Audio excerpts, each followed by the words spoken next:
옛날 옛적 한국의 남단에 위치한 해남에는 푸른 바다와 드넓은 벌판이 어우러진 마을이 있었다. 이곳은 바람이 따스하고 물고기가 풍부하여 주민들은 항상 평화롭고 풍족한 생활을 누렸다. 마을 사람들은 바다와 숲 그리고 그들이 가꾸는 온밭의 은혜를 깊이 감사하며 살았다. 하지만 언젠가부터 바다에서 기이한 목소리가 들리기 시작했다. 처음에는 멀리서 오는 소리 같았지만 시간이 지날수록 그 소리는 점점 더 가까워졌고 강렬해졌다. 마을 사람들은 그 소리가 바람 때문일 것이라 생각하며 크게 신경 쓰지 않았다. 그런데 하루는 어부들이 바다에서 손으로 잡은 한 마리의 이상한 생선을 가지고 돌아왔다. 그 생선은 황금빛 비늘에 미끄러지듯이 빛나는 꼬리를 가지고 있었다. 마을의 장로는 그 생선을 보더니 오래된 전설을 떠올렸다. 그 전설에 따르면 바다 깊은 곳에는 물의 요정이 살고 있으며 그 요정은 인간 세계와 물의 세계를 이어주는 역할을 한다고 했다. 기이한 목소리는 요정이 보내온 신호일 수 있으며 이는 오래전 잠겨버린 어떤 비밀과 관련이 있을 것이라는 것이었다. 결국 마을의 젊은이인 정우는 그 비밀을 풀기 위해 자원하여 바다로 나섰다. 그는 이른 아침 바다로 나가 수평선 너머에 있는 미지의 섬으로 항해하기로 결심했다. 그가 다다른 섬은 안개 속에 감춰져 있었고 그곳은 마치 다른 세계처럼 보였다. 섬에 도착한 정우는 바위 틈에서 빛나는 견자의 조개라 불리는 신비한 조개를 발견했다. 조개를 열자 그 속에는 바다가 사람들을 사랑하며 보내는 메시지가 귓속말처럼 울려 퍼졌다. 메시지는 인간과 자연이 서로 의지하고 조화를 이루며 살아가야 한다는 것이었다. 정우는 조개를 가지고 마을로 돌아왔고 마을 사람들은 그 메시지에 크게 감동하여 바다와 자연을 보호하고 상생하는 삶을 살기로 마음을 모았다. 이후 마을에서는 매 바다의 날을 정해 바다에 대한 감사와 축복을 기리는 축제를 열었고 그때마다 바다의 목소리는 평화로운 속삭임으로 돌아와 사람들을 위로했다. 이렇게 정우와 그의 마을은 바다의 목소리와 함께 영원히 조화로운 삶을 이어갔고 그 이야기는 세대를 거쳐 전해지며 해남의 자랑이 되었다. 두 번째 이야기. 옛날 옛적 한국의 한평에는 신비로운 용과 백마가 살고 있었습니다. 용은 한평의 깊은 산속 호수에 살았고 백마는 평야를 자유롭게 뛰놀았습니다.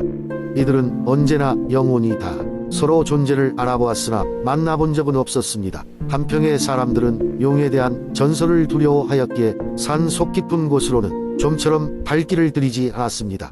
그들은 용의 분노를 사지 않기 위해 호수 근처에 제사를 지내며 평화로운 일상을 누리려 했습니다. 그러나 사람들은 백마에 대한 마음은 달랐습니다. 백마는 그들에게 자유와 희망의 상징이었으니 한평에서 일어난 수많은 축제와 이야기에는 늘 백마가 등장하였습니다. 어느 해 한평에는 대가뭄이 찾아왔습니다. 오랜 시간 비가 내리지 않아 강과 우물이 말라갔고 백성들은 큰 어려움에 부딪혔습니다. 목마른 사람들은 용에게 빌기 위해 점차 산속으로 접근하였으나 용은 모습을 드러내지 않았습니다. 사람들은 용이 화가 난 것은 아닌지 걱정하였고 그를 위한 크고 화려한 제사를 준비하기 시작했습니다.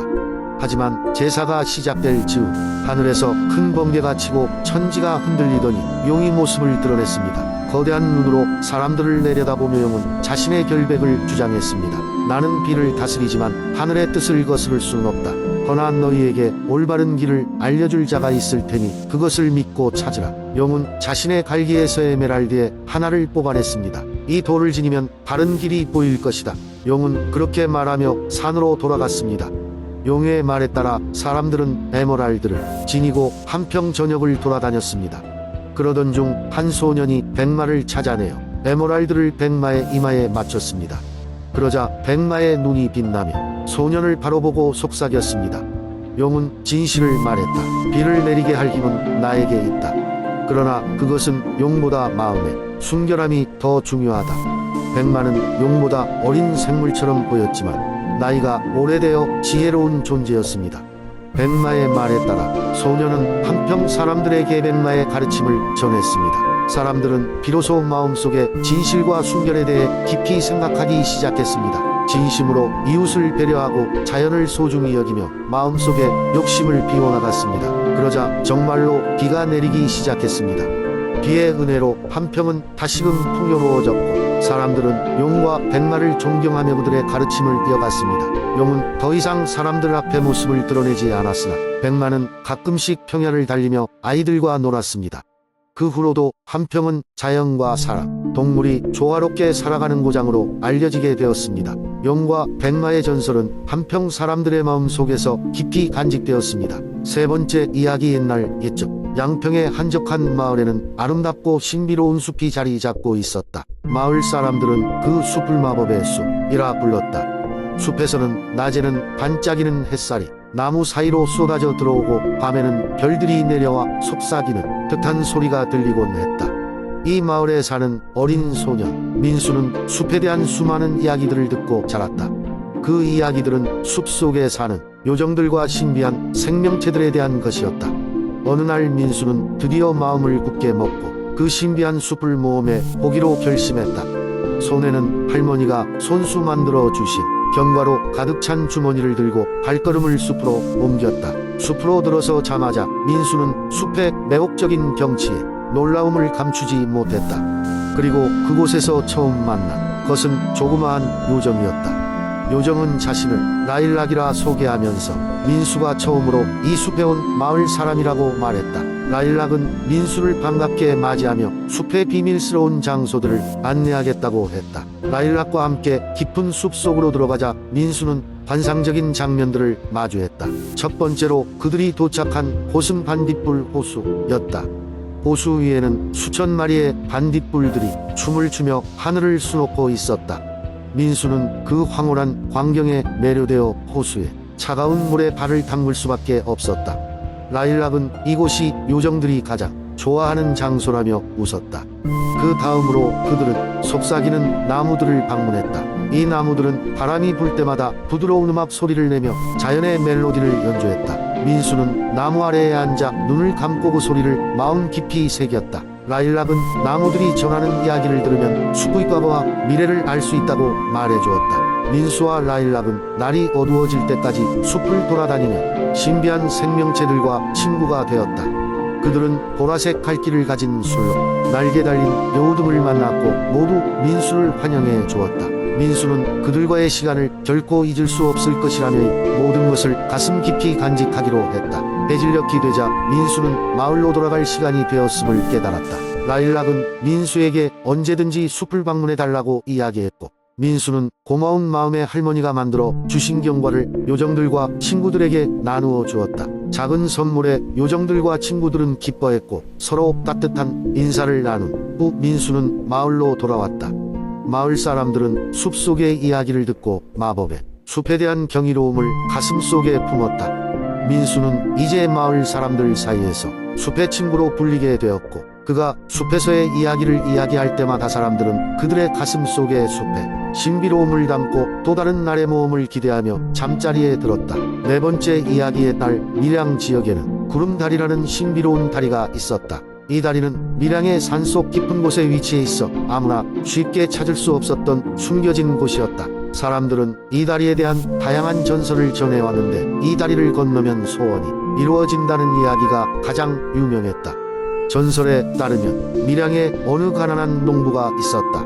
그는 하늘을 우러러보며 소원이 이루어지는 다리에 대한 이야기를 듣고 난생 처음으로 다리를 찾아 나섰다. 농부는 험준한 산길을 오르며 여러 날을 헤맸지만 다리는 좀처럼 모습을 드러내지 않았다. 어느 날 깊은 산속에서 길을 잃고 헤매던 농부는 우연히 숲속의 작은 연못가에 앉아 휴식을 취하게 되었다. 그때 연못 위로 아지랑이처럼 피어오르는 하얀 안개 속에서 은은한 소리가 들려왔다. 그 소리는 바로 농부의 마음속 깊이 간직해온 간절한 소망의 메아리였다.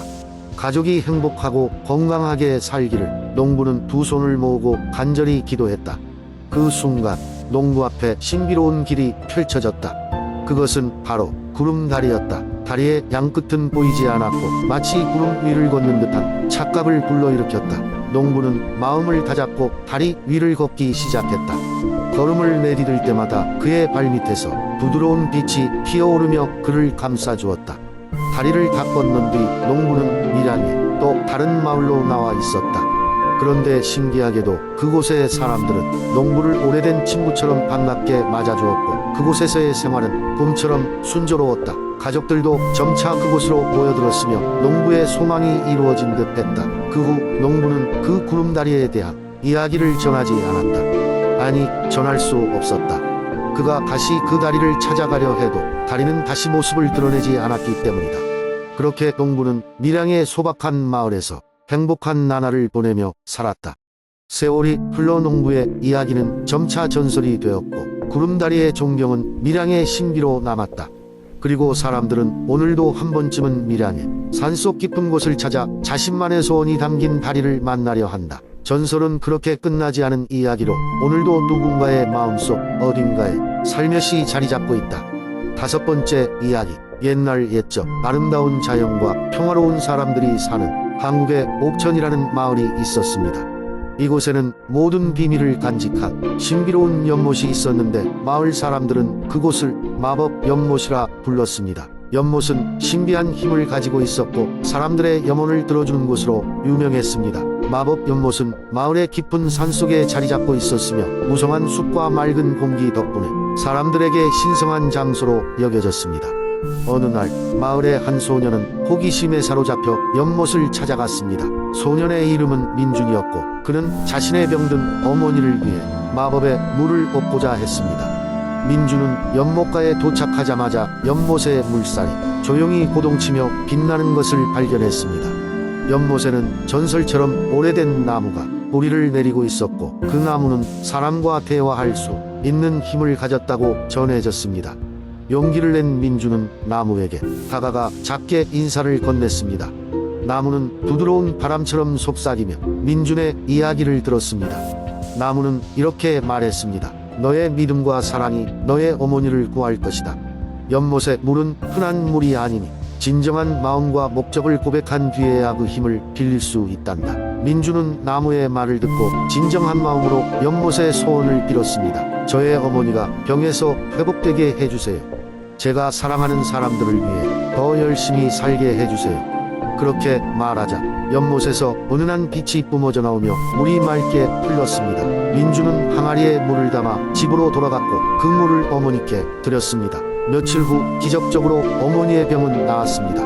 마을 사람들은 이 이야기를 듣고 민준을 칭송하며 마법 연못의 신비로움을 다시금 깨닫게 되었습니다. 영원히 연못은 사람들에게 기적과 희망의 상징으로 남았고 그 소년은 어머니와의 시간을 소중히 여기며 마을 사람들을 돕는 삶을 살았습니다. 시간이 흘러도 옥천의 사람들은 마법 연못과 민준의 이야기를 가슴에 새기며 세대를 이어 전해줍니다. 그리고 언제나 서로를 위한 진정한 마음이 필요하다는 사실을 일깨워줬습니다.